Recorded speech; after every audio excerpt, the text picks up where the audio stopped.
I'm the Amazing Atheist, and as we all know, there's some crazy shit in the Quran, so let's get right into it. As for the thief, both male and female, cut off their hands. It is the reward of their own deeds, an exemplary punishment from Allah. Allah is mighty, wise. Well, first of all, if it's a punishment from Allah, then why doesn't Allah do it himself? Why does he need his followers here on earth to do it in his name? I guess the thought is that they steal stuff with their hands, so cut off their hand. Maybe it was an elegant solution at the time, but it certainly hasn't stood the test of time. I don't think it has. I think that that's a barbaric punishment, and, no one's to be subjected to it. I know a lot of you are probably thinking that that's too PC, and I've gone way too crazy in my liberal left-wing nut jobbery, but I just don't feel like people should have their hands cut off for stealing something. I just don't. I take a stand against that, and I'm proud that I do. Fight those who do not believe in Allah, nor in the latter day, nor do they prohibit what Allah and his messenger have prohibited, nor follow the religion of truth. Out of those who have been given the book until they pay the tax in acknowledgement of superiority, and they are in a state of subjection. So this verse is basically saying that it's okay to have another religion other than Islam as long as your religion pays Islam money, and you have to acknowledge the superiority of Islam. But of course, if you were truly going to acknowledge the superiority of Islam, you would convert to Islam. If you really honestly believe their religion to be superior, you would become part of it. So Islam is basically saying, okay, you can have your other beliefs, but you have to say ours are better, and you have to give us money. I mean, isn't that kind of superficial? Just saying that all people have to do is pay lip service to your religion? I mean, shouldn't it just be the money? Do they really have to give you this lip service that you know is insincere? I mean, I guess if it makes you feel better. I mean, I could probably pay someone $100 to tell me that my dick is huge. Doesn't change the facts. And all married women are forbidden unto you, save those captives whom your right hand possesses. Something that meshes very well with our modern sensibilities, because that's part of our lives, is killing our enemies and stealing their sex slaves away from them. You know, maybe some of us wish that was part of day-to-day life, but, honestly, doesn't really come up too much anymore. Maybe it still does in this region, but I think this book might have something to do with that. That when our revelations are recited to him, he saith, mere fables of the men of old, we shall brand him on the nose. Wow, nose branding. That's probably going to be the next thing. With the body alteration movement, they got the gauges in their ears and, the septum piercings and, then there's weird, I don't know what these things are called, where they cut a hole in their face so you can see their teeth and shit. But that's going to be the next thing, nose branding. All you have to do is say that Islam is just a bunch of old fables and shit, and apparently Muslims are supposed to brand your nose. So if you want a free nose branding, just walk up to a Muslim and be like, yo, Islam's a fairy tale, bitch. Here's a brand.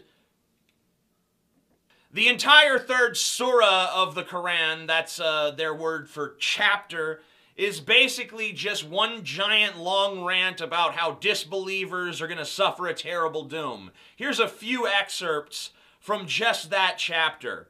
Lo, those who disbelieve the revelations of Allah, theirs will be a heavy doom. On that day, neither the riches nor the progeny of those who disbelieve will aught avail them with Allah. They will be fuel for the fire.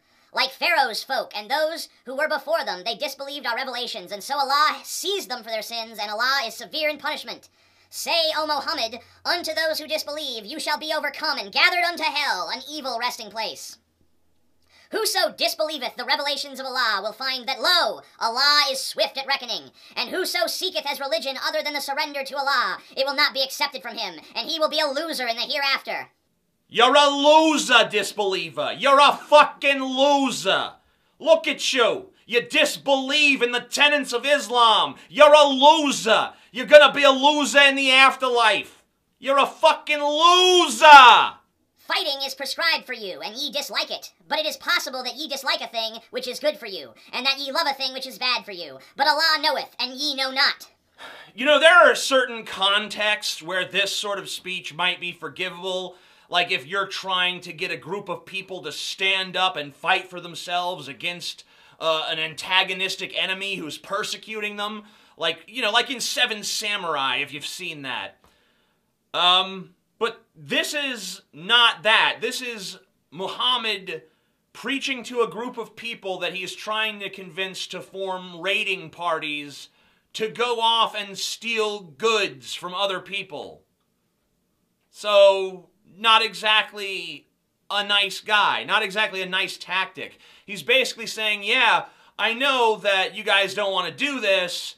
I know that on the surface this seems reprehensible and horrible, but I heard from Allah that this is fucking totally legit. And if you question Allah, you gotta fuck your shit up. Sorry. Just the way things go. Personally, I'd be more lenient. I'd be more merciful. But Allah, he's a dick. We gotta do what he says.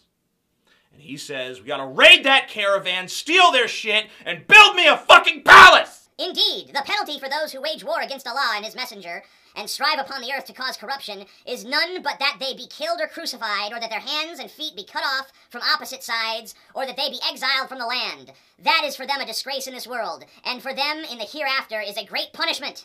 So wait, if you steal something, you only get one hand cut off, but if you criticize Islam, you get crucified or you get opposite, a hand and a foot from opposite ends of your body cut off, or you get exiled from the lands.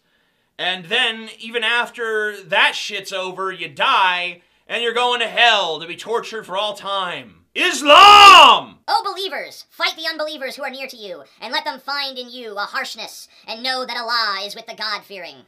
So here the Quran is prescribing harshness as the remedy for someone who disagrees with your religious beliefs. Someone doesn't believe in the same imaginary sky patriarch that you do? Bullshit! You need to treat them with as much harshness as possible. In fact, you should probably brand their nose. When thy Lord was revealing to the angels, I am with you, so confirm the believers. I shall cast into the unbelievers' hearts terror, so smite above the necks, and smite every finger of them. To smite someone above the neck is to cut their head off. But, modern Muslims don't do that. We haven't seen any Muslims cutting people's heads off. That's not been in the news or anything recently. That's just people who are taking the Quran and twisting it, because even though it clearly says here to, smite unbelievers above the neck, that's not what they meant. What they meant was,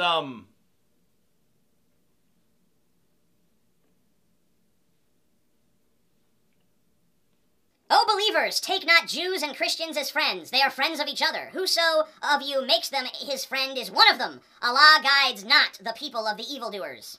We gotta smoke out the evildoers. Smoke them out. Yeah, so if you're a Muslim and you have Christian or Jewish friends, just know that you are in clear violation of the Quran.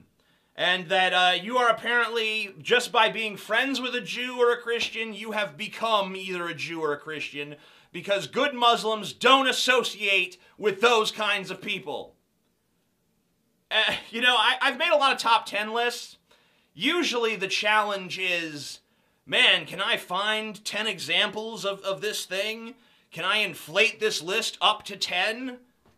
But with this, the challenge was like, how can I possibly restrict it to 10? I mean, I wasn't even able to. I had to take several verses from the same surah, and there was still a ton of stuff that I had to leave out.